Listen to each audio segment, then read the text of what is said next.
Хэрвээ чамаас багийнхан чинь нураад чамайг там шиг самхагийн оролт хайчихвал чи яах вэ? Ихэнх хүмүүс тэнд үгэн. Харин манай гол дурын залуугийн хүч болох 9999 төвшний гача хэмээх хүч чадал энэ бүхнийг өөрчилнө.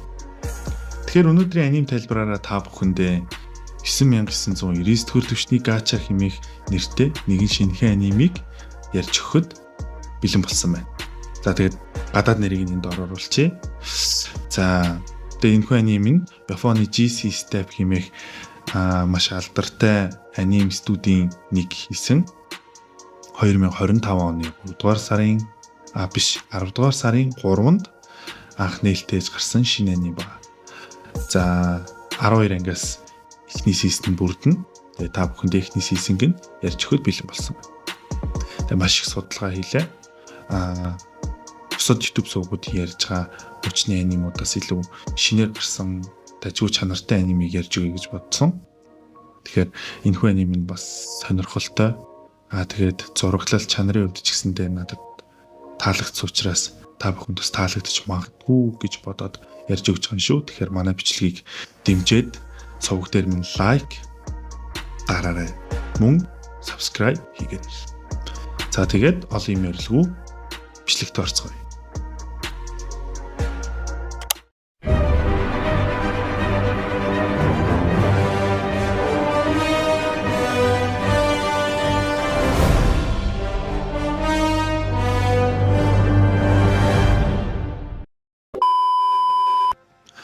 Анх дэлхийн ертөнцийн үеч үгийн шавар эргүүлэг байсан. Тэнд дайр их гэрэл тусахад тэв газар бий болж 9 угсаатан төрсөн юмсанжээ. Энэхүү 9 угсаатанд нь луун төрх угсаатан, эльп угсаатан, хүн чөтгөр угсаатан, дварф чөтгөр, харанхуйн эльп, кентавр араатан, хүн угсаатан гих 9 угсаатан байдаг. За энэ хүү түүх маань энгийн хүний гэр бүлийн хүү Райто алдартай аялагч болохоор аялалд гарч байгаагаар эхэлнэ. Адал явдал хайгчаар бүртгүүлээд өөрийн чадвараа шалгуултал чадвар нь хязгааргүй гача гэх чадвар байх ба хүрд эргүүлээд гарч ирсэн зүйлийг нь чөлөөлөх юмсанч. Гэхдээ нэг л бүтэлтэй зүйл гарч ирдэггүй. Тэгээд хамгийн доод түвшний зэрэглэл авч хүнд хүчээр ажил хийдэг ба өдөржин ажиллаж олсон мөнгөө араатнуудад алтчихна. Ер нь бол энэ ертөнцид хамгийн дорой угсаат нь хүн төрлөختөн. Тийм ч учраас бусад угсаатантаа байнгын дээрлэхүлээстэй байдаг. За тэгээд мөнгөө дээрэмдүүлээд годамд хэвтэж байхад нь нэгэн сайхан сэтгэлтэй эльп түн туслахаар ирнэ. Мөн түнтэй угсаатнуудын нэгдэл гих баг байх ба бүх угсаатны нэгдэл юмсанч. Тэгээд манай хүнийг авчих бол нийт 9 угсаатан болж адал явдал хайх баг бүрдэх юмсанч. Энэхүү багаараа эргэтгэж нийгэм ялгуурлан гадуурхлыг арилгана гэдгээ. За ингээд манай хүн баяртайгаар багт нэгдэж түүнд бусад 8 үндэстний төлөөлөл маш илдэг хандаж ангал химээх цамхагт орж маш удаан аялалд гардаг. Ингээд аялал нь дундаа орж түр амархаар болж манай Райто цай ээж өгөхөөр суутал нөгөө бусад маань шууд л зангаа өрчилдөг. Ингээд Райто багаасаа хөөнө. Учир нь гэвэл Райтог мастер химээх маш чадварлаг энэ ертөнцийн хамгийн хүчрхэг чадвартан байж магадгүй гэж дээрээс тушаалэрсэн учраас түүнийг мөн бишийг нь шалгахын тулд багтаа авсан байдаг. Ингээд биш гэж үзсэн учраас түүнийг устгахаар болдог.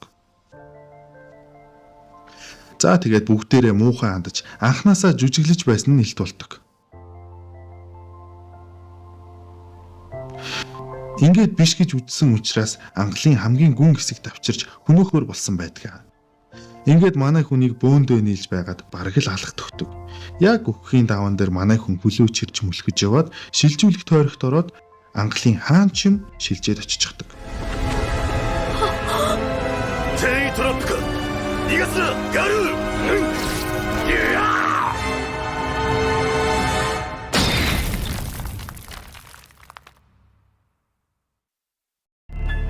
Тэгээд манай хүн чинь нус нулимсандаа холилдоод эм ороод би энэ ангалын хаанч ирсэн адилхан сул дорой би хүн тодорхой хэмээн сэтгэл санаагаар унаж байдаг. Ингэж байснаа гинт багийнхныгаа үзэн ядаж тэднийг алаад өшөөгөө авна гэд хорсолтой байж байтал авраг мангас гаргадаг. Тэгээд манай хүн хүчээ ашигладал аврах том гихчийн гаачаа гарч ирээд тэр хүрдэн дотроос нь Мэй химээх нэгэн бүсгүй гарч ирнэ. Энэ бүсгүй нь хормын дотор мангасын толгойг тас завчаад буцаж ирээд Райтог эзэнтэй химэн дууддаг. Манай Райточ гайхаж байтал юу хийхин зургүй түүний шархыг ормөргүй имчилж гитгэ. Энэ бүсгүй нь Райтогийн гүрднээс гарч ирсэн Мэй химээх бүсгүй байх ба супер ультра карт болох 9999 төвшний үйлчлэгч байдаг. Тэгээд Райтод өмнөчээр зүтгэхээр болж Мэй Райтогийн хүчийг өөрийн шинжлэх чадвараараа судалж үзэх ба Райтогийн чадварт хязгаар байхгүй гэж гарч ирнэ. Юу гэсэн үг гэхээр чинь хязгааргүй чадвартай л гэсэн үг. За тэгээ шидийн хүчний нэгтрэл бүхий газруудаас хамаарч ямар карт гарч ирэх нь тодорхой болдог ба ангалын хамгийн гүн хэсэгт шидийн хүч нэгтрэл ихтэй байдаг тул Мэй гарч ирсэн байдаг. Ингээд Мэйд Райто маань юу болсны тухайгаа хэлж тэднийг устгамаар байгаагаа хэлдэг ба хүчтэй болсныхоо дараа тэднээс өшөөгөө авахар болно. Тэгээд ахин хязгааргүй гаачааг эргүүлнэ.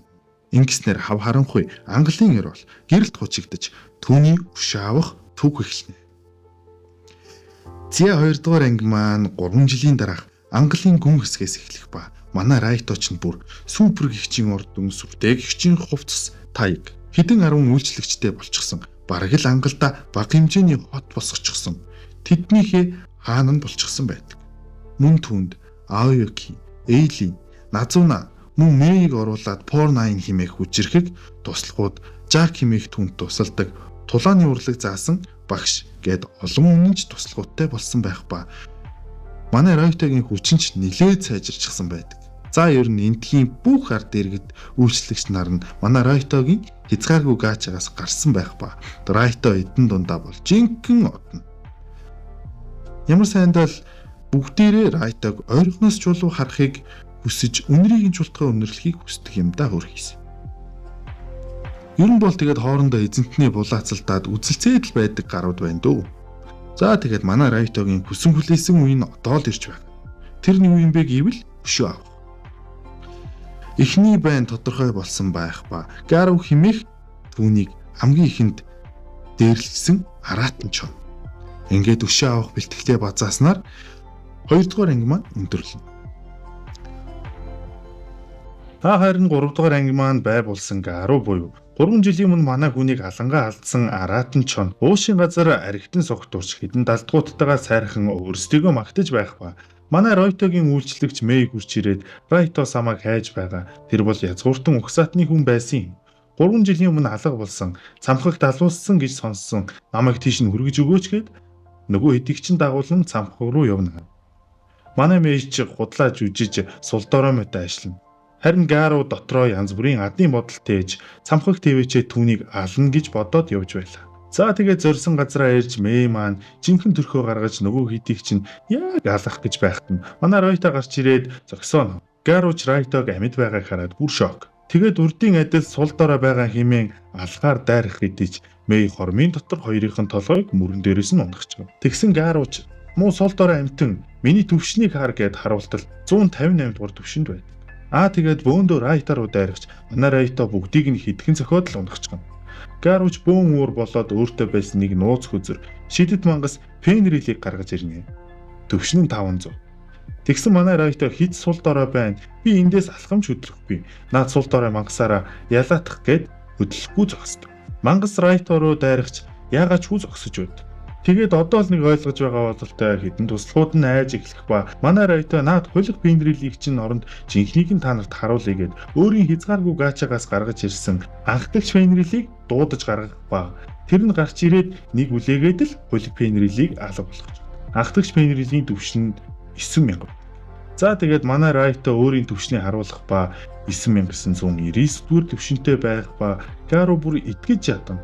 Тэгээд Райтогоос чи яагаад хөгшрөөгүй байгаа юм бэ? Яг л 3 жилийн өмнө шиг харагдаж байна шүү дээ гэхэд та нарын надад хийсэн муухай бүхнийг мартахгүй тул бугуйвч зүүж хөгшрөөгүй юм гэд. Гаруч өгөх нь ойлгомжтой болоод Райтогоос ам гуйж ахаа энтер гэд бөө юм болдог. Харин туслахуудыг нь Мэй хормын дотор хэдэн хэсэг хуваагаад л ачиг. Гару бүр бөөн айдас болоод шууд өмдөндөө шийчихнэ. Тэгээд Райто Бид дээр байгаа улс орнуудтай тулалдвал ялах уу гэж Гараг бас асуухад хичнээн өндөр түвшинтэй ч хувь хүн учир ялах боломжгүй гэдэг. Тэгээд манай хоёр Гараг доголон өөрсдийн ордонд авчирна. Цэрэг айрам, мангасууд гээд үч төчнөөн туслахууд нь байх ба манай хоёртой хаан сентинтэй заларна. Тэгээд Гарууд бүх туслахууд, бүх үйлчлэгч нарын төвшингээ үзүүлнэ. За ер нь тэгээд энэ хэсгийг та нар цааш нь үзсэн дээр бах маш зөвүүн хэсэг байна.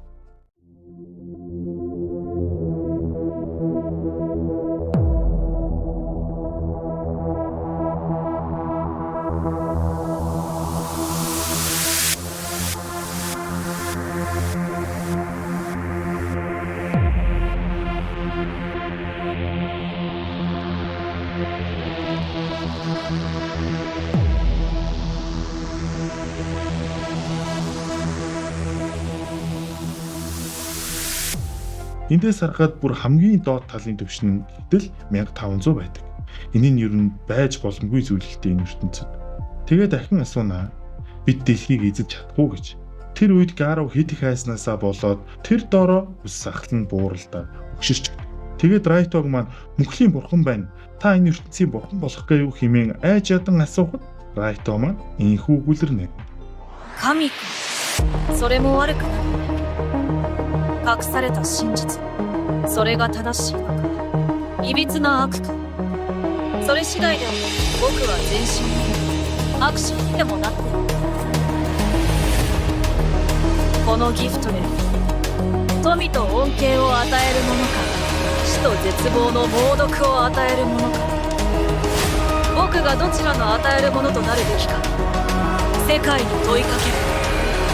さあ、奈落の地上新聞を開始しよう。闇から光へ。